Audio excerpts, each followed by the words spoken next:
মানবিক সামাজিক স্বেচ্ছাসেবী সংগঠন উদয়ের পথে অনলাইন লাইভ নিউজ চ্যানেলে সবাইকে স্বাগত। প্রিয় দর্শক, আমি নাশিফা সুলতানা। উদয়ের পথে অনলাইন লাইভ নিউজে আপনাদের সকলকে স্বাগত জানাই। শুরুতেই সবার কাছে অনুরোধ, ভিডিওটি না টেনে সেই সবজি সঙ্গে থাকবেন। গুণীজনদের জীবন সম্পর্কে জানতে, তাদের সম্মান জানাতে ও সুস্থ সমাজ গঠনে উদয়ের পথে সংগঠনের প্রয়াস সার্থক হবে। 2008 সাল থেকে উদয়ের পথে সংগঠনের পাশে ছিলেন বিভিন্ন মানবিক কর্মসূচিতে। আগামীতেও সমাজ সেবায়, গরিব অসহায় মুহূর্তের সেবায় সংগঠনের পাশে থাকবেন এই আশা রাখে। আজ উদয়ের পথে অনলাইন লাইভ নিউজে আপনাদের সঙ্গে পরিচয় করিয়ে দেব ডোমকলের এক উজ্জ্বল গুণী শিক্ষকের সঙ্গে, যিনি এলাকার পড়াশোনার যে অগ্রগতি তার একনিষ্ঠ সৈনিক, যাকে আপনারা অনেকেই চেনেন জানেন। চলুন আজ তার মুখ থেকে শুনে নেব তার জীবনের নানা কথা। চলুন পরিচয় করিয়ে দিই আজকের সম্মানিত অতিথি, শিক্ষারত্ন প্রাপক ও গুণী শিক্ষক এমডি এনামুল আনসারী মহাশয়ের সঙ্গে।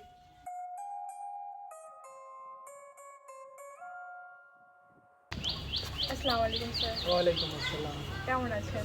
হ্যাঁ, ভালো আছি। তুমি কেমন আছো? আলহামদুলিল্লাহ, অনেক ভালো আছি স্যার। স্যার, আপনার জন্ম, শৈশব, বেড়ে ওঠা সম্পর্কে যদি দর্শকের সামনে কিছু তুলে ধরতেন। আমার শৈশব পুরোটাই দমকলে কেটেছে। একেবারে রমনা ঈদবরনগর কারিকরপাড়া গ্রাম। কারিকরপাড়ায় আমাদের ওটাকে বলে প্রপার দমকল যেটা, ঠিক আছে। পড়াশোনাও দমকল প্রাথমিক বিদ্যালয়ে প্রথমে, সেটা 82 সালে সম্ভবত ভর্তি হয়েছিলাম। তবে 86-তে দমকল অবতারণ উচ্চ বিদ্যালয়, যেটা সবাই চেনে ডোমকলের, সেই বিদ্যালয় থেকেই আমরা উচ্চ মাধ্যমিক পাশ করেছি। আর স্নাতকোত্তর কোথায় থেকে বা স্নাতকোত্তর বলতে গেলে তারপরে ওখান থেকে পাশ করার পর ফিজিক্স অনার্স নিয়ে আমি শিপক সিং কলেজে ভর্তি হই।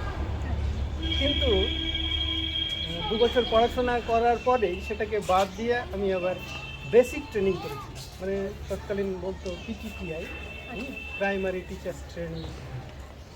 ওইটা আমি নিয়ে প্রাইমারি টিচার হিসেবে আমি ঢুকে গিয়েছিলাম 2001 সালে। সেই জন্যে আমার পড়াশোনাটা ওইভাবে স্মুথ সেইলিং ওয়েতে হয়নি। যেমনটা আশা হয়েছিল তেমনটা স্মুথলি যায়নি না। প্রথম প্রাইমারি হাই স্কুলটা বেশ স্মুথ হয়েছিল, বাড়ি থেকে যেতাম, হাঁটা দূরত্বেই ছিল, টুকটুক করে হেঁটে হেঁটে গিয়ে প্রাইমারি এবং মাধ্যমিক উচ্চ মাধ্যমিক কমপ্লিট করেছিলাম। একেবারে আমরা নিম্নবিত্ত কি তার চেয়েও যেটা বৃত্তর মধ্যে পড়ে না, শ্রমিক পর্যায়ের ফ্যামিলি থেকে আমি উঠে এসেছি। এটাই আমার ফ্যামিলি ব্যাকগ্রাউন্ড। ফলে উচ্চ মাধ্যমিক পর্যন্ত পড়ার পরে তারপরে যে বৃহত্তর জগতে উচ্চতর শিক্ষার জগতে আমরা যখন প্রবেশ করলাম, তখন দেখলাম পড়াশোনাটা বেশ কঠিন, অত সহজ নয়।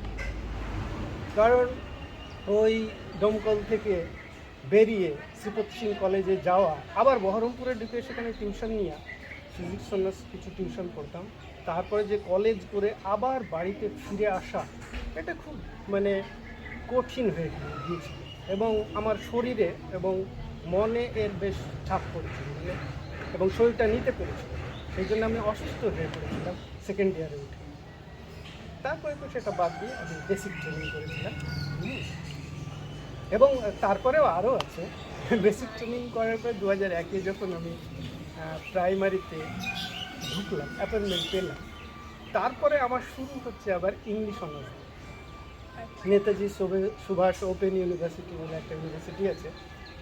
তখন সবাই জানতো না হয়তো, যখন আমরা ঘুরে ঘুরে খোঁজ পেয়েছিলাম, সেটার স্টাডি সেন্টার ছিল পান্না দেবী কলেজ, করিমপুর পান্না দেবী কলেজ।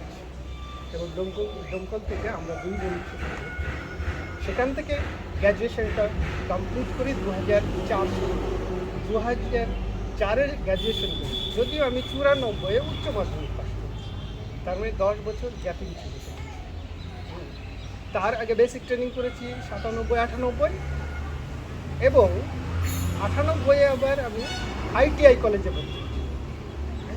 98 থেকে 2000 পর্যন্ত সার্ভেয়ার কোর্সটা আমি ITI থেকে কমপ্লিট করেছি। সঙ্গে সঙ্গে 2001-এ আমি অ্যাপয়েন্টমেন্ট পাই, সেখানে আবার আমি প্রাইমারি শিক্ষকতা যুক্ত হই। শিক্ষক হিসাবে কোন সাল থেকে বা কোন স্কুল থেকে আপনি আপনার কর্মজীবনটা শুরু করেছিলেন? হ্যাঁ, সত্যি মানে আমার কর্মজীবনটা বলতে গেলে বেশ সময় লাগবে, কারণ 2001 সালে আমি প্রাইমারি স্কুলে জয়েন করি, বাড়ি থেকে 3 কিলোমিটার দূরে শম্ভুনগর প্রাথমিক বিদ্যালয়ে অ্যাজ অ্যান অ্যাসিস্ট্যান্ট টিচার, এবং সেখানে 5 বছর আমি পেলাম। এবং তারপরে 5 বছর পরে আমাদের হেডমাস্টারের অপশন, ওটা পরীক্ষা দিতে হয় না, একটা অপশান আছে, যে প্যানেল আছে, যে কে কোন কোন টিচার, অ্যাসিস্ট্যান্ট টিচার, হেডমাস্টার নেবে। সেই অনুসারে আমি প্যানেল অপশান দিই, এবং 2006 সালের মে মাসে আমি মেহেদিপাড়া প্রাথমিক বিদ্যালয়, মানে একটু দূরে, মানে ভাদুরিয়া পাড়ার দিকে যেতে মেহেদিপাড়া, সেখানে আমি প্রধান শিক্ষক হিসাবে যোগদান করি 2006 থেকে 2010-এর জানুয়ারি পর্যন্ত আমি সেখানে ছিলাম। সেখান থেকে আবার আমি ট্রান্সফার নিই প্রাইমারি স্কুলে, আবার হেড টিচারদের ট্রান্সফারের অপশান মাঝে মাঝে বেরোয়, কখন বেরোবে ঠিক না, একসময় বেরোয়। তারপর আমি বসন্তপুর প্রাইমারি স্কুলে, যেটা কলেজের পাশে একেবারে প্রাইমারি স্কুল, যেটা আমার বাড়ি থেকে 1 কিলোমিটারের মধ্যে, যেহেতু সুবিধা আছে। এবার আমার ট্রান্সফার নিয়ে কাছে চলে এলাম, এখানেই হয়তো আমি সারা জীবন কাটাবো, এইভাবে আমি ওখানে ট্রান্সফারটা নিয়ে নিই। কিন্তু মাদ্রাসা সার্ভিস কমিশনের আমার পরীক্ষা দেওয়া, দেখলাম 2 মাসের পরে আমার অ্যাপয়েন্টমেন্ট ছিল। ফেব্রুয়ারিতে ওখানে জয়েন করলাম, ফেব্রুয়ারি, মার্চ গেল, এপ্রিলের 8 তারিখে আমি আবার জয়েন করি মাদ্রাসা সার্ভিস কমিশনের মাধ্যমে একেবারে আলিপুরদুয়ার খিদিরপুর রহমানিয়া হাই মাদ্রাসা HS, সেখানে আমি পিজি স্কেলে পাই।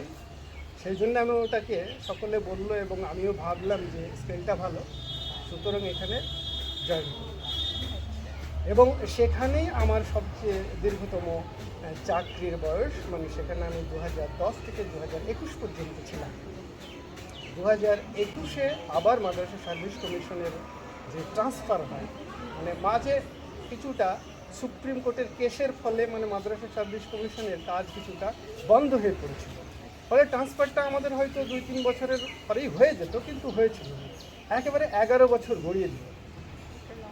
হ্যাঁ, তো তারপরে আমি পেলাম, বাড়ির কাছে আমি খোঁজ করছিলাম, তো পেলাম বহরমপুরের পাশে একটা সিনিয়র মাদ্রাসা আলিয়া অনন্তপুর, মানে অনন্তপুরে মাদ্রাসাটা অবস্থিত, সেটা একটা সিনিয়র মাদ্রাসা মানে এটা বুঝতে গেলে সেখানে আলিম এবং ফাজিল ডিগ্রি দেওয়া, ওটা HS ইকুইভ্যালেন্ট ফাজিল, আর আলিমটা হচ্ছে মাধ্যমিক ইকুইভ্যালেন্ট, এবং সেখানেই বর্তমানে আমি কর্মরত।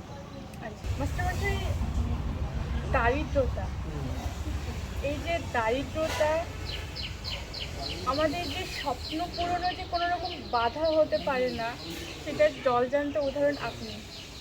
তো এই চরম দারিদ্রতাকে সঙ্গে নিয়ে, তাকে জীবনের একটা পার্ট হিসাবে নিয়ে আপনি এতটা দীর্ঘ লড়াই করেছেন, এই পুরো স্ট্রাগেলটা, এই জার্নিটা কেমন ছিল মাস্টারমশাই? আসলে দারিদ্রতা থাকবেই, মানে আমাদের দেশটাও হচ্ছে অনেকটা পিছিয়ে, মানে আমাদের গ্রামগঞ্জ তো খুব পিছিয়ে, এবং আমি মনে করি ট্যালেন্টেড ছাত্রগুলো এই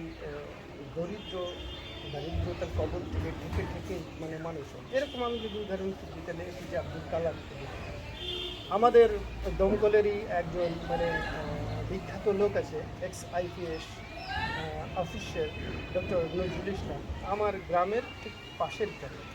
তো ছোটোবেলা থেকে আমি ওনার গল্প শুনতাম, মানে আমাদের বাড়ির পাশ দিয়ে একটা মেঠো রাস্তা ছিল, বসন্তপুর থেকে সেই মেঠো রাস্তা দিয়ে খালি পায়ে পা দিয়ে আমাদের বাড়ির পাশ দিয়ে উনি দমকল ভবতারণ উচ্চ বিদ্যালয়ে যেতেন।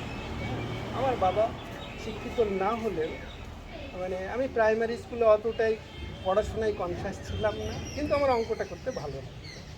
সেখানে আমার কোনো স্ট্যান্ড পয়েন্ট ছিল না, মানে ফার্স্ট সেকেন্ড থার্ড এর মধ্যে আমি ছিলাম না। আমাদের দমকল প্রাইমারি স্কুলেও তখন আমাদের সময় কোনো তো বেসরকারি কোনো স্কুল ছিল না, ফলে 2-3টে সেকশন ছিল সেই 82 সালে। হ্যাঁ, তো এত ছাত্র ছিল তখন একটা স্কুলের উপরে। আর মানে তখন প্রাইভেট প্রাইমারি স্কুলও ছিল না। হ্যাঁ, ফলে মানে ওই যে আইপিএস নজরুল ইসলামের কথা আমাদেরকে বলতো, আমি ওনাকে দেখিনি তখন। হ্যাঁ, উনি পাস আউট হয়ে গেছেন আমাদের, আমরা 92 পাস করেছি, উনি 72 হয়তো পাস করেছেন। এরকম একটা ডিফারেন্স হয়ে গেছেন, মানে আমাদের বাবাদের বয়সে। তো শুনে যখন হাই স্কুলে উঠলাম তখন ওই সমস্ত কথা শুনে একটা স্বপ্ন, মানে হিরো ওয়ারশিপ বলে, বলে মানে প্রত্যেকটা ছেলে মেয়ের মধ্যেই আছে। আমাদের এখনকার ছেলে মেয়েদের মধ্যে অবশ্য শাহরুখ খান, সলমান খান বা কিন্তু আমরা ছিলাম একটু আইডিয়ালিস্টিক। হ্যাঁ, নজরুল সাহেবও কিছু কিছু বক্তব্য বলেছিলেন, উনি ছিলেন আইডিয়ালিস্টিক। মানে আমরা মনীষীদের জীবনই পড়তাম, যেমন শরৎচন্দ্র, কাজী নজরুল ইসলাম। নজরুল ইসলাম তো খুবই স্ট্রাগল করেছেন, সেগুলো তো আমরা পড়েছি। এইভাবে যেন আমরা একটা আইডিয়ালিস্টিক মনোভাব নিয়ে তোমার বড় হয়েছিল। তো এইভাবে মানে আস্তে আস্তে সংগ্রাম করে যখন আমি হাই স্কুলে উঠলাম, আর দিদিমণি ছিল, দিদিমণিদের পড়াশোনায় বলতেন যে বেশি পড়াশোনা করলেই কিন্তু তোরা পড়াশোনায় ভালো। যখন ফাইভে উঠলাম আমাদের সময় আবার এন্ট্রান্স এক্সাম ছিল, বিটি হাই স্কুলে এন্ট্রান্স এক্সাম দিয়ে আমরা লাস্ট ব্যাচ ঢুকেছিলাম। আমার এখনও মনে আছে, মানে এত ছেলেপিলের একটা চাপ থাকে। আর আমাদের 7-8টা সেকশন ফাইভে, গোটা ডোমকলের আশেপাশে কোনো মানে হায়ার সেকেন্ডারি স্কুল ছিল না, এমনকি হাই স্কুলও ছিল না, সব জুনিয়র ছিল। ফলে আমাদের ফাইভে আমরা ভর্তি হয়েছিলাম প্রায়, যদি 8টা সেকশন হয় 50টা করে স্টুডেন্ট হয়, 400-500। হ্যাঁ, প্রচুর মানে তখন স্টুডেন্ট। তো এক দিদিমণি রমাদি, উনি যখন বাংলার ক্লাস নিতেন আমাদের মায়েদের বয়সে, আর এত সুন্দর করে বুঝাতেন আর বলতেন বাচ্চাদেরকে যে যে পড়াশোনা ভালো করে করবি, চেষ্টা করবি, তার পরিশ্রম তোরাই তুলবি কথা। হ্যাঁ, সেই জন্যে ক্লাসে চুপ করে বসে থাকবি আর আমার কথাগুলো শুনবি। উনি শুধু নৈতিকতা ডেভেলপমেন্টের জন্য আইডিয়ালিস্টিক কথাগুলো এত সুন্দরভাবে বলতেন, ওইগুলো কিন্তু আমার মাথায় গেঁথে যেত। ম্যাডাম বলে পড়াশোনা করলেই ভালো হওয়া যায়, ঠিক আছে আমি চেষ্টা করি। বাড়িতে গিয়ে বাঁশবাগানের নিচে গরুর গাড়ির উপরে বসে বইটা খুলে যেন সারাদিনে আমি পড়তাম, দেখি পড়াশোনা করলে। দেখলাম হাফ ইয়ারলিতে আমি বেশ মানে ফিফথ হয়ে গেলাম অতগুলো ছেলের মধ্যে। হ্যাঁ, আরও চেষ্টা করলাম, আরেকটু চেষ্টা করলাম, অ্যানুয়ালিতে সেকেন্ড হাই। তারপর থেকে আমি ফার্স্ট হয়ে গেছি বিটি হাই স্কুলে। এবং আমার সঙ্গে সেকেন্ডের ডিফারেন্স এখনকার ছেলেদের মধ্যে যেমন 2-1-এর মধ্যে হয় তা হতো না, আমার তো 50-60 এরকম ডিফারেন্স থাকতো, আমি এটা দেখেছি। আর স্টুডেন্ট লাইফটা আমার খুব ভালো লাগতো, পড়াশোনার মধ্যে থাকতাম। আর ওই যে স্যাররা একটু প্রশংসা করলে বা মানে রাস্তা দিয়ে হাঁটতাম, তখন অনেকে বলতো এই ছেলেটা পড়াশোনায় ভালো, এগুলো খুব ভালো লাগতো। That was my golden period of my life. হ্যাঁ, এবং ক্লাস 8-এ আমি তখন বৃত্তি দেওয়া হতো, এইটা একটা বৃত্তি পরীক্ষা, ওই পরীক্ষাটায় আমি স্ট্যান্ড করেছিলাম এবং সেই টাইমে এক হাজার থেকে আমি বৃত্তি পেয়েছি, এটাও আমার মনে আছে। সেই জন্য স্টুডেন্ট লাইফটা আমার ভালো, কিন্তু পরবর্তী যে মানে উচ্চতর শিক্ষা এটা কিন্তু হ্যাঁ, তারপরে তোমাকে আমি বললাম যে একটা গ্যাপ আছে, গ্যাপের পরেও আবার পড়াশোনা করে আমি মাদ্রাসা সার্ভিস কমিশনে পড়েছি। এটা উপরওয়ালার দান, মানে আমাকে এই পথে উনি রেখেছেন, একটা সঠিক পথে, যে আমি নিজেকে ধরে রাখতে পারছি। এই যে একটা স্ট্রাগল, এটা একটা স্ট্রাগল বলবো আমি। হ্যাঁ, অবশ্যই কিছুটা। এই স্ট্রাগলে কখনো কি এরকম মনে হয়েছিল যে না অনেক হয়ে গেছে, আমি হাঁপিয়ে গেছি, এখন থামিয়ে দেওয়া উচিত? মনে হয়েছিল, তুমি যে প্রশ্নটা করছো, আমার হয়েছিল ক্লাস 9-এ যখন উঠি। আমার আব্বা আমাকে বলেছিল যে খরচ বাড়ছে আস্তে আস্তে, আমি কিন্তু খরচ বহন করতে পারবো না, তুমি যদি পারো নিজে চেষ্টা করে কিছু টিউশন করিয়ে ম্যানেজ করো। তো আমি ক্লাস 9 থেকে আমি টিউশন করছি। হ্যাঁ, তো আমি 9-এ পড়তাম, 6-এর 7, 5 এই সব স্টুডেন্ট আমার আশেপাশে মানে গ্রাম থেকে আসতো। এমনকি ওই টিউশনটা আমি প্রায় 10 বছর রানিং ছিলাম। তখন বসন্তপুর, ওদিকে দক্ষিণনগর, বিভিন্ন গ্রাম থেকে আমার কাছে ভালো ভালো ছেলে, মোটামুটি ছেলে, কমা ছেলে সব আসতো। এবং আমার সেই জন্য অনেক আগেকার স্টুডেন্ট আছে যারা এখন সংসারে রয়েছে বিভিন্ন জায়গায়। স্যার, আমি শুনেছি আপনি বেশ ধর্মীয় বিষয় নিয়ে অ্যাক্টিভ আছেন, আবার তার পাশাপাশি আপনি বেশ আহ, সঙ্গীত জগতেও ভালোভাবে আপনি নিজের দখল এনেছেন। হ্যাঁ, তো মাস্টারমশাই, আমার প্রশ্নটা এখানটাই, এই যে একটা ধর্মীয় ইনভলভমেন্ট, তার পাশাপাশি এই যে সঙ্গীত চর্চা, এই দুটোর মাঝে কখনো কি কোনো দ্বন্দ্ব বা একটা নীরব দ্বন্দ্ব তৈরি হয়েছে আপনার মধ্যে? আমার মধ্যে আসেনি সেটা। হ্যাঁ, কারণ মানে আমাদের যে ধর্মগ্রন্থ কোরআন শরীফ, সেখানে সঙ্গীত সম্পর্কে স্পষ্টভাবে কোনো জিনিস উল্লেখ নেই। হ্যাঁ, পরবর্তীকালে অনেক ইমাম অনেক কথা বলেছে, অনেক ব্যাখ্যা সরকারের হয়তো এসেছে। সেগুলো তো অতটা গুরুত্ব দিলে আমার মনে হয় সঠিক। কারণ আমাদের ইসলামেরও তো গজল আছে, গজলটাও তো এক ধরনের সঙ্গীত। নাচ রয়েছে। হ্যাঁ, নাত রয়েছে। কারণ আমাদের ধর্ম এটাকে মানে সেই রকমভাবে নিষেধাজ্ঞা নেই, আমার মনে হয়। এখন বিভিন্ন জন বিভিন্নভাবে সেটা ব্যাখ্যা করে। মাস্টারমশাই, বাবা মা, ভাই বোন, সহপাঠী এবং টিচারদের যে অবদান আপনার জীবনে, সেটা যদি সংক্ষেপে দর্শকের সামনে তুলে ধরতেন। বাবা মা তো প্রথমে মানে উনি যে ওনারা যে জন্ম দিয়েছেন, তাদের অবদান তো মানে অস্বীকার করা যায় না। মানে কঠিন জিনিসকে প্রতিহত করার মানে মোকাবিলা করার শক্তি কিন্তু ওই দারিদ্রতার কাছ থেকে পেয়েছি আমি মনে করি। ঠিক আছে, তাই আমি মানে আমার বাবা মার সঙ্গে আমি এখন পর্যন্ত মানে দমকলে আছি। যদিও কর্মসূত্রে আমি আলিপুরদুয়ারে থেকেছি, এখন বহরমপুরে থেকেছি, কিন্তু বাবা মার যে ঋণ সেটা শোধ করা যায়নি। হ্যাঁ, আরেকটা বললে যে বন্ধু বান্ধবীদের অবশ্যই মানে আমি সাধারণ সমিতি করেছি, বাবা মা জন্ম দিয়েছে সব ঠিকই আছে, কিন্তু আমার যে জ্ঞানের আরেকটু পরিধি বাড়ানোর জন্য শিক্ষক শিক্ষিকাদের অবদান বললাম ক্লাস 5 থেকে আমার 12 পর্যন্ত। তারপরে কিন্তু আবার কিছু বন্ধু বান্ধবীদের অবদান আছে। কেমন না, তো আমি এই যে মানে উচ্চ মাধ্যমিক পাশ করার পরে ফিজিক্স অনার্স কমপ্লিট করতে গিয়ে যখন দরিদ্রতার কষাঘাতে মানে পড়লাম যে আমি কী করবো, আমাকে তো একটা ইনকাম সোর্স তৈরি করতে হবে। আমার কিন্তু এক বন্ধু আমাকে অ্যাডভাইস দিয়েছিল, চল পিটি টিআইটা করে নি। হ্যাঁ, আমি সত্যি এইভাবে মোটিভেট হয়েছি। হ্যাঁ, আমাদের হেডমাস্টার মশাই, হ্যাঁ, আতাউর রহমান স্যার ছিলেন। ওনাকে তো আমরা 86 থেকে একেবারে 92 সাল পর্যন্ত পুরোটাই পেয়েছিলাম।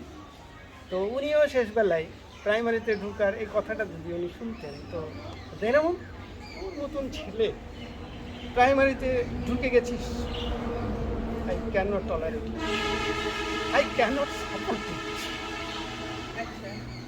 কেন বলছে যে স্যারের আকাঙ্ক্ষা যে ও আরও ভালো জায়গায় যাবে। হ্যাঁ, তো অত ভালো জায়গায় যেতে পারিনি, তারপরে পড়াশোনা করে একটা যেরকম জায়গায় আছি, আমি মনে করি আলহামদুলিল্লাহ ভালো আছি। এই সেই জন্যে সকলের অবদানটা মানে স্বীকার করছি। সমাজের আছে, সমাজের অন্যান্য কাকা চাচা সকলেই অ্যাডভাইস দিয়েছে, তবে ক্রিটিসিজম করার লোক থাকবে কিছু, কিন্তু সেটাকে ওইভাবে ধরলে পারে না, ওটা আমি ইগনোর করেছি।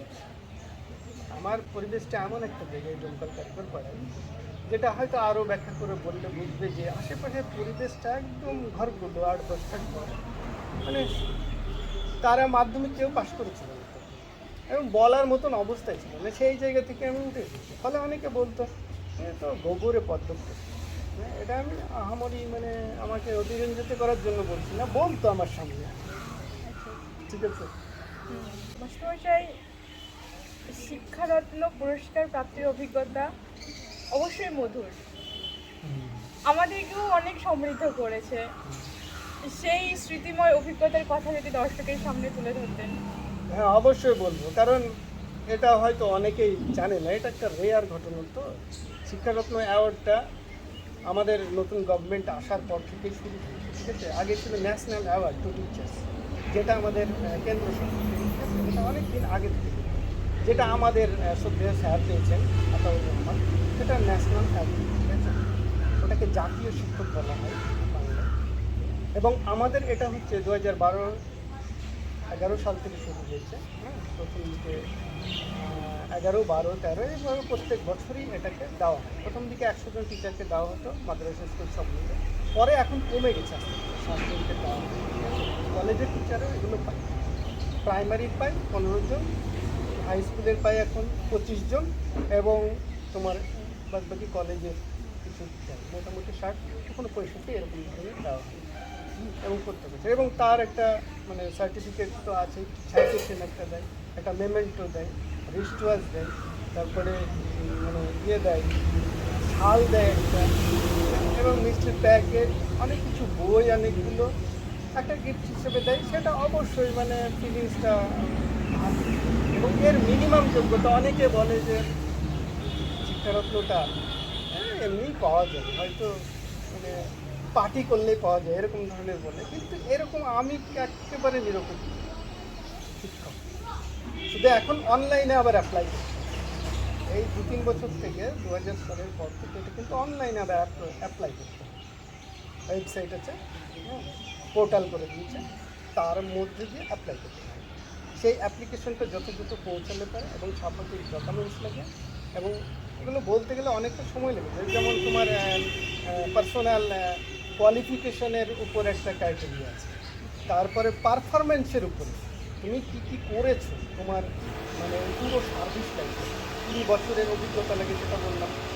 মিনিমাম 20 ইয়ার্স এক্সপিরিয়েন্স না থাকলে কিন্তু কেউ অ্যাপ্লাই করতে পারবে না, ঠিক আছে?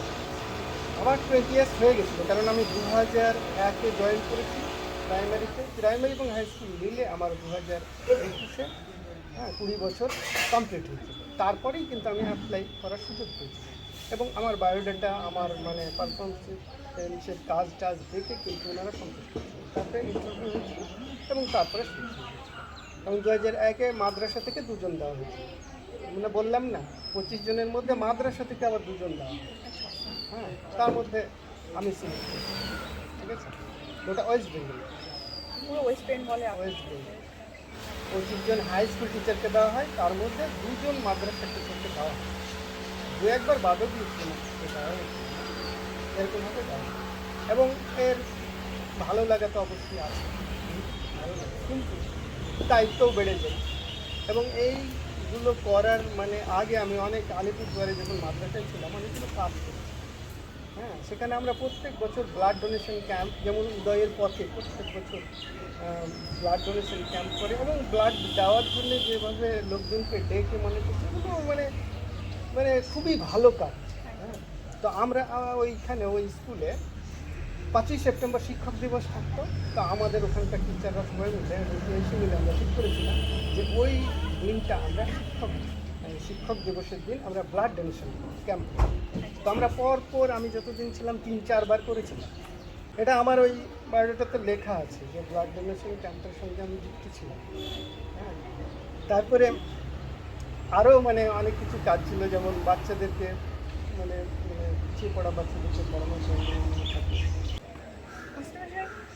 আজ থেকে আমরা যদি 20 বছরের পিছনে যাই, তো তখনকার যে শিক্ষা ব্যবস্থা, পাঠ্যক্রম, শিক্ষণ পদ্ধতি, এগুলো এক ধরনের ছিল।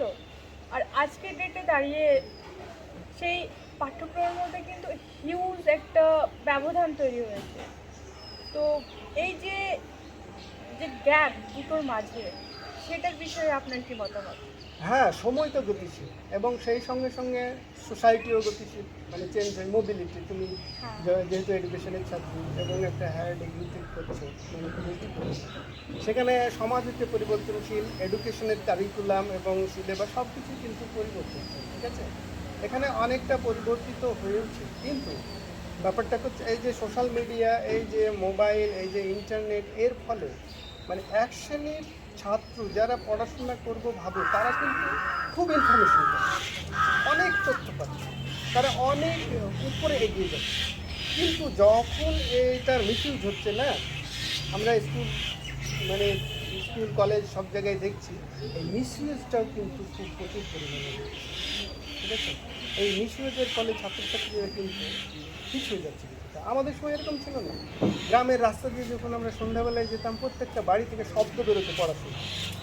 হ্যাঁ, এখন এরকম আমি দেখি না। আমিও হেঁটে দমকল মোড় থেকে আমি বাড়ি যাই পায়ে হেঁটে, কোথাও কিন্তু শব্দ পড়াশোনা করতে পারি। ঠিক আছে? হ্যাঁ, যারা ফেল করছে 2-3 বারের জন্য, ওই যে শরৎচন্দ্রের লেখা আছে না, দ্বিতীয়বার ম্যাট্রিকুলেশন অনুত্তীর্ণ হয়ে তৃতীয়বারের জন্য চেষ্টা করছেন এবং কঠোর উদ্যোগের সাথে পড়াশোনা করছে, এই জিনিসগুলো মানে এখন দেখা যাবে। কারণ পড়াশোনার নাম্বার দেওয়ার ব্যাপারটা না, এবারে ঢালাও নাম্বারের ব্যবস্থাটা করে, ফলে ইজি হয়ে গেছে কাজটা। আপনার একটা কথা উঠে আসতো যে যে পাসটা অনেক ইজি হয়ে যাচ্ছে, মানে এক ধরনের অতিরিক্ত নাম্বার দেওয়া হচ্ছে স্টুডেন্টদেরকে। আরটিআই, যেহেতু আপনি এডুকেশন পড়েছেন, তো আরটিআই অ্যাক্টে ওখানতে পাস ফেল কথাটা তুলে দেওয়া হয়েছে। তো পাশাপাশি আপনার নজরে কি বলে যে এই যে আরটিআই অ্যাক্ট পাস ফেল কথাটাকে যে তুলে দিয়েছে, এটা মানে পজিটিভ দিকটাই বা কী হতে পারে বা নেগেটিভ দিকটাই বা কী হতে পারে? আসলে পাস ফেল জিনিসটা আলাদা। উন্নত দেশে তুমি যদি দেখো, তো দেখবে ওখানে পাস ফেল নেই। কারণ কি, ওদের পরিকাঠামোটাই এত উন্নত যে ওই লেভেলে বাচ্চাগুলো আসবে। হ্যাঁ, পড়াশোনা আমি পরীক্ষা করি বা না করি, বাচ্চাকে আমি কিভাবে লালন পালন করছি।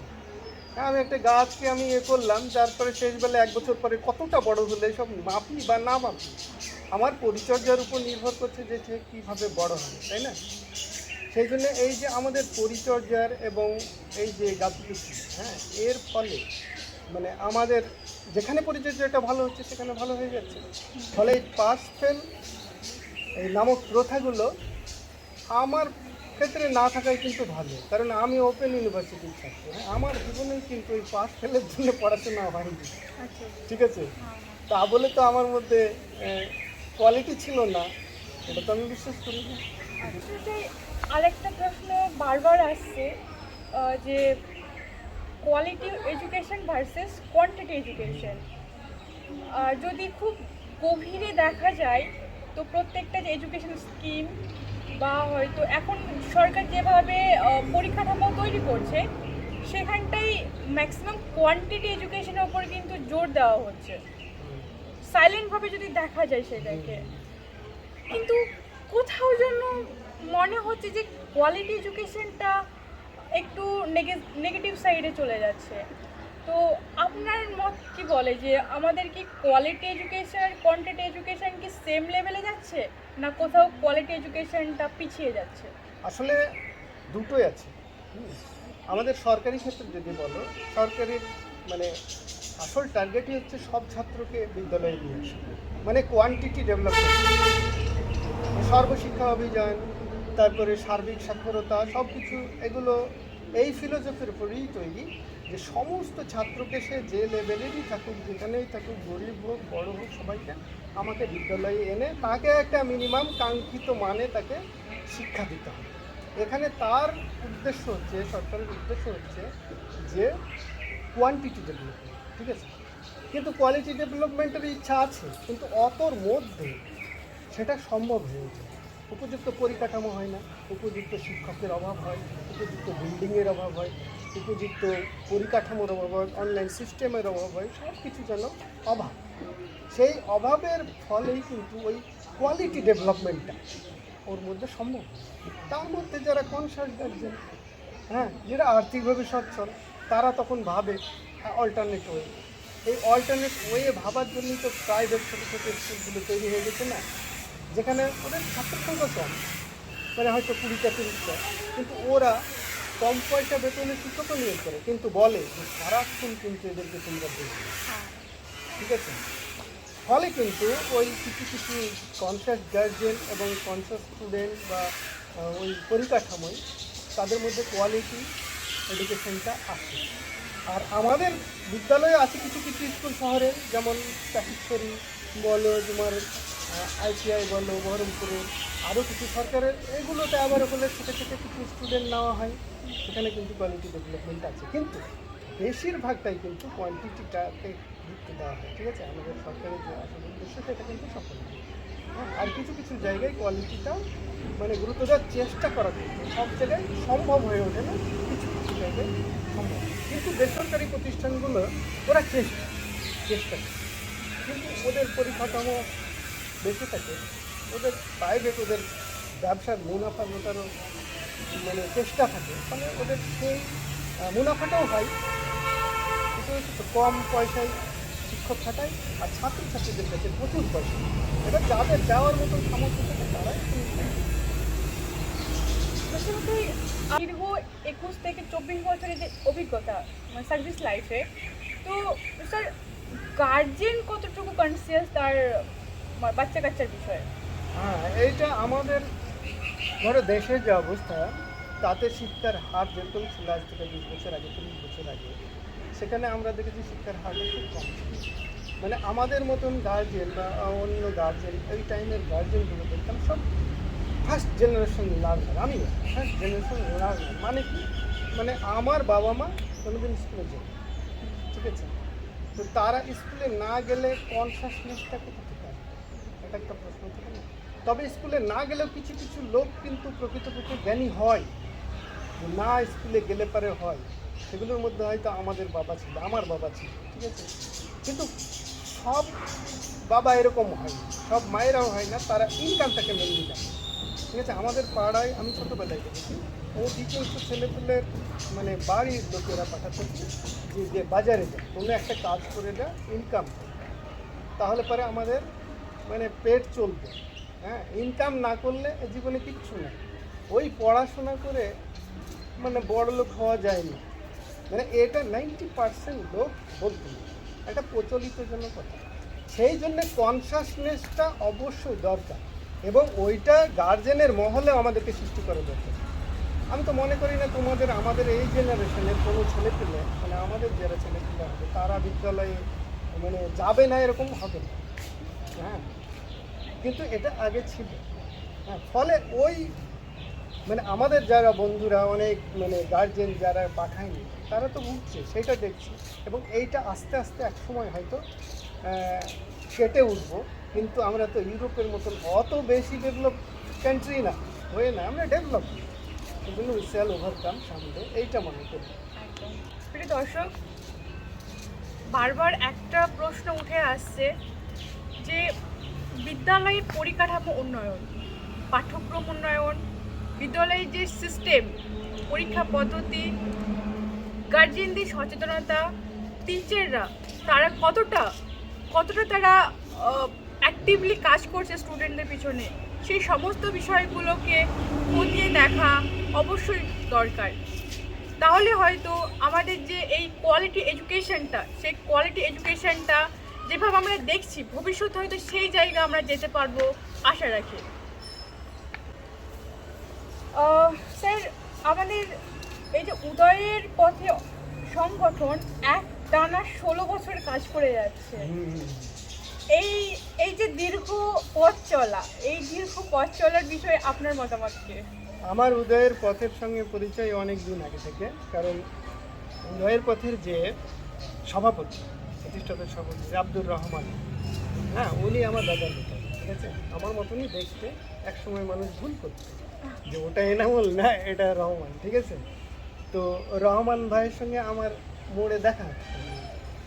তো রহমান ভাই বলতো একটা সংগঠন করছি, হ্যাঁ, আমি তো কত বলবো।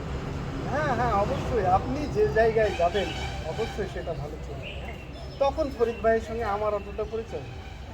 ফরিদের দাদার সঙ্গে, বাবার সঙ্গে, সবার সঙ্গে আমার পরিচয় আছে, কিন্তু ও আমার ছোট তো। হ্যাঁ, ও আমার অনেক পরে হয়তো বলেছে, মানে ওর সঙ্গে আমার পরিচয় হয়নি। হ্যাঁ, তারপরে ওই বাইরে যখন থাকতাম 2010 থেকে তো আমি আলিপুরদুয়ারে শিক্ষকতা করতাম। তো তখন আমি ওই ফেসবুকে দেখতাম ওদের প্রতি বেশ ভালো কাজ করছে তো। হ্যাঁ, ক্লাব নিয়ে কাজ করছে, সমাজ সচেতনের জন্য কাজ করছে, পড়াশোনা না পারলে বই সাপ্লাই করছে, তারপরে রক্ত দেওয়ার জন্য ছুটাছুটি করছে, খুব ভালো কাজ। আর আমাদের ওখানে মানবিক মুখ বলে আলিপুরদুয়ারে একটা সংগঠন ওরকমই কাজ করতো, ঠিক আছে। আমি ওদেরকে বলতাম যে কিছু আমাদের দমকলে এরকম কাজ করছে। হ্যাঁ, এবং শব্দ বলে একটা আলিপুরদুয়ারে ওরকম প্রতিষ্ঠান ছিল, তারপরে রেড ক্রস, ওইদিকে ভালো ভালো এরকম কিছু সংগঠন আছে। তো তখন থেকে পরিচয়। পরে তো আমি ফরিদ ভাইকে নিজেই ফোন করেছিলাম যোগাযোগ করে, তারপর ফরিদ ভাইয়ের সঙ্গে যখন পরিচয় হতো এনামুল ভাই আপনি আমাদের এখানকার এই লোক, আপনি কাছে থাকেন না সেই জন্য আপনার সঙ্গে দেখা হয়নি। হ্যাঁ, তারপর থেকে আহ, মানে প্রত্যেকটা কাজই আমি দেখি এবং যতটা পারি সহযোগিতা করি। হ্যাঁ, এইভাবে আমি কিন্তু বিজয়ের পথের সঙ্গে মানে ওতপ্রোতভাবে জড়িতই বলা যায়। হ্যাঁ, মাস্টারমশাই, আমাদের আজকে টপিক যদিও বা রাজনীতি না, তবুও একটা প্রশ্ন না করলেই না। বর্তমানে যে রাজনীতি চলছে বিভিন্ন জায়গায়, আমরা নিউজে যেসবগুলো দেখছি, একজন শিক্ষক হিসাবে আপনি কিভাবে এটার মূল্যায়ন করবেন? হ্যাঁ, একজন সচেতন নাগরিক হিসাবে অবশ্যই এ রাজনীতি সম্পর্কে সচেতনতা থাকা উচিত। ঠিক আছে, এটা আমি মনে করি। কিন্তু এই রাজনীতি করেই তো আমাদের দেশ এক সময় স্বাধীন হয়েছে 1947 সালে। হ্যাঁ, যে সমস্ত লোকগুলো তখন ছিল খুব মানে শিক্ষিত ছিল, তাই না? তারা সবাই দেখতাম লয়ার। হ্যাঁ, যেমন নেতাজি সুভাষচন্দ্র বোস, তাই না? তারপরে মোহাম্মদ আলী জিন্নাহ, তারপরে আমাদের অনেকগুলো মানে যারা প্রথম শ্রেণীর বেকার, সবাই উচ্চশিক্ষিত এবং আমরা আইডিয়ালিস্টিক, যেহেতু তাদের আমরা আদর্শ পড়েছি। হ্যাঁ, তাদের জীবনে হয়তো মানে সেরকমভাবে খুঁজ পায়নি, সবাই একদম হার্টিলি মানে ব্যাপারটাকে নিত যে আমাদেরকে স্বাধীনতা নিয়েই আসতে হবে। অনেকে বিনয় বাদল দিনেশ এরা রক্ত ঝরিয়েছে, মানে প্রাণ দিয়ে দিয়েছে। আমাদেরকে মানে আমাদের পলিটিক্যাল পাওয়ারটা আনতেই হবে, না তো আমরা পরাধীন, আমরা মার খাবো। তো বর্তমানে আমরা স্বাধীনতা পেয়েছি, কিন্তু আমাদের নিজেদের মধ্যে যেন এখন সংগ্রাম এরকম মনে হচ্ছে। হ্যাঁ, এটা একটা সুস্থ মানে শিক্ষিত লোক এখনকার যে রাজনীতিটা চলছে সত্যি মানে খুব একটা ভালো চোখে মানে নেওয়া যাচ্ছে। হ্যাঁ, রাজনীতি হোক, গণতান্ত্রিক পদ্ধতিতে ভোট হোক, ভালোভাবে ফ্রি অ্যান্ড ফেয়ার ইলেকশন, এটা আমরা চাই। হ্যাঁ, এটাই হচ্ছে সবচেয়ে লেটেস্ট ভার্সন অফ ডেমোক্রেসি। কিন্তু হয়ে যাচ্ছে অন্যরকম। এ গ্রামাঞ্চলে ঘর থেকে বেরিয়ে এসে যখন বুথে যাচ্ছে ভোট দিতে, কিছু কিছু দিনের আপনার ভোট হয়ে গেছে, আর যেতে হবে না, এরকম হচ্ছে। ফলে কত পার্সেন্ট ভোট পড়ে?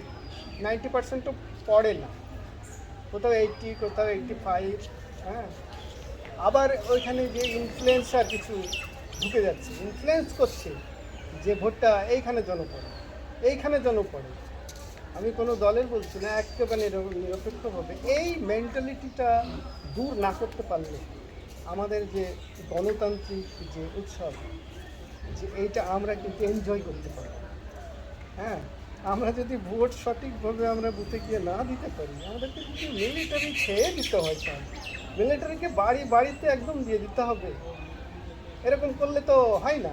আমরা স্বাধীনভাবে যাব, দিব, কেউ আমাকে কোনো ডিস্টার্ব করবে না, আমার মন থেকে যেটা যে ভালো কাজ করে তাকে দেব, এইভাবেই তো গণতান্ত্রিক অধিকারটা হয়। এবং মানুষকে আমার মনে হয় আরও সচেতন হওয়া দরকার, রাজনীতি বিষয়েও সচেতন হওয়া দরকার। কারণ এই রাজনীতি আমাদের দেশের মানে লক্ষ্য, মানে এম, আমাদের টার্গেট সব কিছু কিন্তু ফিক্সড হয়। আমাদের শিক্ষা ব্যবস্থা কেমনভাবে চলবে, আমাদের স্বাস্থ্য ব্যবস্থা কেমনভাবে চলবে, পুলিশ ব্যবস্থা কেমন চলবে, সব কিছু কিন্তু ওখান থেকেই মানে থিওরি বা প্ল্যান হয়। তো এটাকে সঠিক করার জন্য আমি সমস্ত নাগরিকদেরকে বলবো যে একটা সঠিক সুস্থ যেন মানে তাদের মতামত পেতে দেয়। মাস্টারমশাই, এই যে দীর্ঘ পথ চলা, তার মধ্যে এমন কোনো খুব ভালো একটা স্মৃতি বা হয়তো কোনো একটা মানে নেগেটিভ কোনো একটা স্মৃতি যেটা আপনাকে বারবার আপনাকে টাচ করে, বারবার আপনাকে হয়তো সেই জায়গাটা নাড়ায়? নেগেটিভ স্মৃতি বলতে এটাই যে আমি ওই 5 to 12 আমি একজন ভালো স্টুডেন্ট ছিলাম, কিন্তু পরবর্তীকালে আমার উচ্চশিক্ষাটা হয়নি। ঠিক আছে, এটা তুমি বলতে পারো যেটা সেটা একটা আঘাত, যেটাই কিন্তু পরবর্তীকালে আমি কিন্তু পড়াশোনাটা ছাড়ি, এখন পর্যন্ত পড়াশোনাটা করি। ঠিক আছে, বললাম না আমি আইটিআই কলেজে পড়েছি, মানে একটা পেশার জন্য পড়া, সেটাও করেছি, কিন্তু এখনও পড়ছি, এখন আর পেশার জন্য পড়ছি। ঠিক আছে, নেশার জন্য পড়া? হ্যাঁ হ্যাঁ, ডেভেলপমেন্ট করার জন্য। আমাকে বললাম না আমারও পিএইচডি করার ইচ্ছা আছে, কিন্তু চান্স তো দেয় না, পার্ট টাইম মানে সেটা কঠিন ইউনিভার্সিটিতে চান্স দেওয়া। ঠিক আছে, কিন্তু চেষ্টা করছি কোথাও পেলে। এবার প্রাইভেট ইউনিভার্সিটিতে করতে গেলে তো প্রচুর খরচ, তুমি তো জানো। প্রচুর খরচ। সেটা আমার মন চাইছিল 90 টাকা দিয়ে দেওয়া আমাদের মতন লোকের সম্ভব না একটা চাকরি দিতে, তাই না? ওদের অ্যাভেলেবেল আছে সেটা আলাদা ব্যাপার। তো সেই জন্য এই যে আমি 3টে সাবজেক্টে মাস্টার ডিগ্রি করছি, বললাম ইংরেজি করেছি, মানে এডুকেশনে করেছি, নেটসে করেছি এডুকেশনে, তারপরে পাবলিক অ্যাডমিনিস্ট্রেশনে হ্যাঁ। অনেকে আছে এরকম, তার মধ্যে যেন আমি একজন, মানে আমি যে অন্যতম এরকম তা বলছি। কারণ এই ইন্সপিরেশনগুলো আমি পেয়েছি আবার আইপিএস নজরুল ইসলামের কাছ থেকে। কারণ আমি দেখেছি উনি তো আইপিএস হয়েছেন, মেন গ্র্যাজুয়েশন থেকেই হয়, ওনার সেটা ছিল, কেমিস্ট্রি অনার্স কেটে গিয়ে প্লেন বিএসসি ছিল, ঠিক আছে। কিন্তু পরবর্তীকালে দেখেছি উনি বাংলায় এমএ করেছেন, বাংলাতে পিএইচডি করেছেন, এমবিএ করেছেন, মানে আরও দু একটা ডিগ্রি করেছেন যেটা আমার হয়তো জানা না, এগুলো আমার জানা আছে, ঠিক আছে। তো ওগুলো কেন ওই তুমি যদি বলে কেন করবেন, ওই মেন্টাল স্যাটিসফ্যাকশনের জন্য। আর ওই যে আঘাত খাওয়া, তুমি যেটা বললে যে কোনো জায়গায় আপনি বাধা পেয়েছেন কিনা, ওই জায়গায় আমার একটা বাধা বলতে পারে। কোনো মধুর একটা স্মৃতি? মধুর স্মৃতি তো মানে আছে, সেটা যেমন প্রথম যখন প্রাইমারি স্কুলে আমি জয়েন করেছিলাম, প্রথম জয়েনিং, সেইটাই যেন ভালো। পরের জয়েনিংগুলো কতগুলো অনেকগুলো করেছি তো প্রাইমারি স্কুলে, ওইগুলো সেইভাবে না রাখা। স্যার, যার শুরু আছে তার তো শেষ আছে। অবশ্যই অবশ্যই। যেহেতু আপনি জয়েন করেছেন অ্যাজ এ টিচার হিসাবে, তো একটা সময় তো সেই রাস্তাটা হয়তো ফুরিয়ে যাবে। তো এই অবসর সময়টা আপনি কীভাবে কাটাবেন ভেবেছেন? হ্যাঁ অবশ্যই, অবসর সময়টা আমি যেহেতু একজন শিক্ষক এবং শিক্ষার সঙ্গেই জড়িত থাকি, এবং যেখানে কোনো জায়গায় ভালো শিক্ষা সংক্রান্ত আলোচনা হবে, শিক্ষা বিষয়ক ব্যাপার থেকে, ভালোর পথ থেকে, মানে আমি সহজ সরল পথে যেতে চাই, বুঝতে পেরেছো তো? হ্যাঁ। এটা কোরআন শরীফের ভাষা, হ্যাঁ, এই দিন আর সিরাতুল মুস্তাকিম, ঠিক আছে। আমি সহজ সরলভাবেই সব জায়গায় চলতে চাই, এবং ভালো পথ, in a good way, not in a bad way. Bad ওয়েতে কেউই চাই না, কিন্তু যাত্রার পথে ব্যাড ওয়েটা অনেকে গ্রহণ করবে, হ্যাঁ। তো গুড ওয়েতে যতটা লাইফ লিড করা ততটাই করবো। শিক্ষার সঙ্গে যতদিন জড়িত থাকার আমার এনার্জি থাকবে, বয়স থাকবে, ততদিন সেখানে জড়িত থাকবে। এইভাবে ভালোভাবে উপরওয়ালা যদি মানে কাটিয়ে দিতে পারে জীবনটা, সেটাই আমার কাছে। 2008 সালে উদয়ের পথে যে সংগঠন, এটা একটা ফ্রি মেডিকেল ক্যাম্পের মাধ্যমে স্টার্ট হয়েছিল। তারপরে 2023 সালে গত বছর গরিব অসহায়দের জন্য একটা হাসপাতাল নির্মাণের জন্য একটা জমি কেনা হয়েছে। তো এই যে জমি কেনার পিছনে যে উদ্দেশ্য, সেটা হলো যে গরিব মানুষের জন্য একটা হসপিটাল নির্মাণ করা। আচ্ছা, সেটার বিষয়ে আপনি কী বলবেন? হ্যাঁ, এটা খুব ভালো উদ্যোগ, হ্যাঁ। কারণ আমি যখন উত্তরবঙ্গে, সেই টাইমটা আমি উত্তরবঙ্গেই কাটিয়েছি যখন উদয়ের পথে স্টার্ট হয়েছে। তারপরে ওখানে একজন বাইক অ্যাম্বুলেন্স, হ্যাঁ, করিমুল হক, উনি হয়তো পদ্মশ্রীও পেয়েছেন, সেন্ট্রাল গভর্নমেন্ট থেকে পদ্মশ্রীটা পাওয়া যায়। উনি বাইক অ্যাম্বুলেন্স বললে উনি নিজে থেকে আপনি একটা পদ্ধতি পাই বের করেছেন। কীরকম? কেউ অসুস্থ হয়ে পড়লে ওনার নিজের বাইকে নিয়ে হসপিটাল, ঠিক আছে। তো এটা আমি দেখেছি। তো উনি ওনার গ্রামের আশেপাশে এলাকায় যেখানে যে অ্যাক্সিডেন্ট হোক বা মুমূর্ষু হোক সবাইকে কিন্তু নিয়ে যেত। এটা কি দারুণ ধরনের একটা সমাজসেবা, হ্যাঁ। মাদার টেরেসা যেরকম সমাজসেবা করেছে, যে মাদার টেরেসা চাইতো না যে I want to see the dying smiling dying face, মানে মানুষ তো মরবে কিন্তু মুখটা যেন তার হাসির সঙ্গে মরতে পারে, হ্যাঁ। নোবেল লেকচারে এটা উনি বলেছিলেন যে আমি মানুষের মরণ আসবে, ইউনিভার্সাল ট্রুথ, কিন্তু মরবেই তো, কিন্তু সে যেন মুখটা হাসি হাসি করে মানে ভালো জায়গায় একটা ভদ্রভাবে মরতে পারে, ওই জিনিসটা তিনি ব্যবস্থা করেছেন, ঠিক আছে। তো ওই বাইক অ্যাম্বুলেন্সকার বলছে উনিও তাই করেছেন। একজন মানুষ মরছে, রাস্তায় পড়ে মরবে, গরু ছাগলের মতন করবে না, ওকে আমি চেষ্টা করবো যে হসপিটালে নিয়ে যাবো যেন ভালোভাবে, ঠিক আছে, মানে বাঁচুক মনে করবো, কিন্তু মানুষ তো মরবে, শেষ জীবনটাও যেন ভালোভাবে চলবে, তাই না, ভালো মানে বেটার। তো ওইভাবে উনি ওই যে মানে পদ্মশ্রী পেয়েছিলেন, কারিমুল, তো ওকে দেখে আমি ট্যালি করতাম যে এরকমভাবে সমাজসেবা করলে অবশ্যই একসময় ভালো জায়গায় যায়। কিন্তু এই সমাজসেবা জিনিসটাকে ধরে রাখা খুব কঠিন। হ্যাঁ, পিছন থেকে অনেক লোক বললো "এই সমাজসেবী হয়ে গেছে না, তাই না?" আমি মনে করি এরকম লোক তাদের জন্য সমাজটা এগিয়ে যাবে। হ্যাঁ, পিছিয়ে যাবে। গুন্ডাদের চোরেদের জন্য যেমন পিছিয়ে যায়, কিন্তু ভালো লোকদের জন্য আমি মনে করি এগিয়ে যাবে। কিন্তু এর প্রচার থাকে না। এই ভালো কাজের জন্য তো প্রচার থাকে না। এই প্রচারটাও যেন আমাদেরকে করতে হবে। হ্যাঁ, এই যে উদয়ের পথে যে কিছুটা প্রচার হচ্ছে, ভালো কাজগুলো দেখবে প্রচার থাকে না। আমাদের খবর শুনছি তো নেগেটিভ খবর সবসময় আমাদের, কেন ভালো খবর নাই। কে ইউনিভার্সিটি থেকে পিএইচডি স্কলার হচ্ছে, কে কি থিসিস আবিষ্কার করছে, কে কি ভালো আবিষ্কার করছে, কে কি বড় একটা দাতব্য সংস্থা আরফানেজ তৈরি করছে, এসব খবর নেই। কোথায় কে মরল, এভাবে কি গুলি মারলো, ভোটে কোথায় ঠেলাঠেলি মারলো, ওই পিছনে গিয়ে ধর, হ্যাঁ, একটা মেয়েকে ট্রন্টিং করলো, বা কে কাকে দর্শন করলো, মানে কে কাকে গুলি করলো, এই সমস্ত নেগেটিভ। এই জন্য আমাদের সমাজটা আস্তে আস্তে নেগেটিভ। উন্নত দেশে কিন্তু এই পজিটিভ জিনিসগুলোকে তোমার দিয়ে সাপ্লাই করা এবং প্রচারও করা হয়। সেই জন্য আমি জনগণকে সবাইকে মানে বলবো, দর্শকদেরকেও বলবো যে আমাদের জন্য জীবনে যেটুকু পজিটিভ জিনিস আছে সেগুলোকে আমরা বলি। এটা আমাদের ধর্মে বলা হচ্ছে যে খারাপ জিনিসগুলো মানুষের বলা উচিত না, তার সামনেও বলা উচিত না, তার পিছনেও বলা উচিত না। কিছু সুরাই বলা আছে, তাই না? সামনেও বলা উচিত না, তার পিছনেও বলা উচিত না। তুমি ভালোগুলো বলো না যত পারবে, তাতে কি খারাপের উপরে পর্দা ডালে দমকল জেনেছি কিন্তু তবে সেই স্বপ্নটা যদি তুমি ঘুমিয়ে দেখো তাহলে তো হবে না। সেই স্বপ্নে ভাবতে ভাবতে তোমার জন্য ঘুম না আসে, সেটা তো দেখতে হবে। হ্যাঁ, দমকল আমরা যখন ছোটোবেলায় ছিলাম, এগুলো কথাগুলো সবই কিন্তু বড় হয়ে যায় বলতে গেলে। তখন ডোমকল একটা গ্রাম ছিল, সত্যিকারের গ্রাম। আমরা ডোমকলের সব ছেলেপুলেকে চিনতাম। একটাই প্রাইমারি স্কুল ছিল ডোমকল প্রাইমারি, আর আশেপাশে আমাদের পাড়ার স্কুলগুলো কিছু ছিল না। কেবিকে প্রাইমারি বলো, ওইদিকে খাপাড়ার প্রাইমারি বলো, বাবলাগুলো প্রাইমারি, সব ছেলেগুলো একসঙ্গে পড়তাম। সেই জন্য বললাম না, আমাদের প্রাইমারি স্কুলে 2-3টে সেকশন ছিল। ফলে সবাই আমরা যখন আমার বাড়ি থেকে কারিগর পাড়া থেকে ডোমকল প্রাইমারিতে হেঁটে যেতাম, তো মিনি বাজারে বাঘ আছে তাই বলতো অনেকে, ঠিক আছে? তো সেই তুলনায় ডোমকল আর্থিক দিক থেকে, বিল্ডিংয়ের দিক থেকে, সব দিক থেকে মানে খুব উঁচু জায়গা দিয়েছে, খুব ভালো লাগে।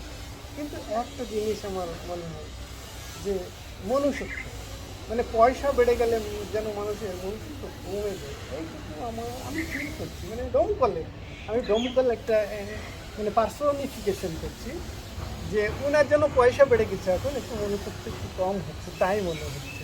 তা আমি চাইবো যে মানুষের মনুষ্যত্বটা যেন বেড়ে ওঠে, টাকা পয়সা বাড়ি বিল্ডিং সব কিছু গড়ে ওঠে, এবং এই যে ভালো কাজের মানে দিক, ভালো কাজ, এই সমস্ত জিনিসগুলো যেন বেড়ে উঠুক ডোমকলের, তাহলে পরে ডোমকল মানে সব জায়গাতে একটা ভালো নাম পাবে। এবং এটাও চাই মানে আমার মানে জন্ম এলাকা ভালো জায়গায় যায়, এটাই চাই। সেই বর্তমান শিক্ষার্থী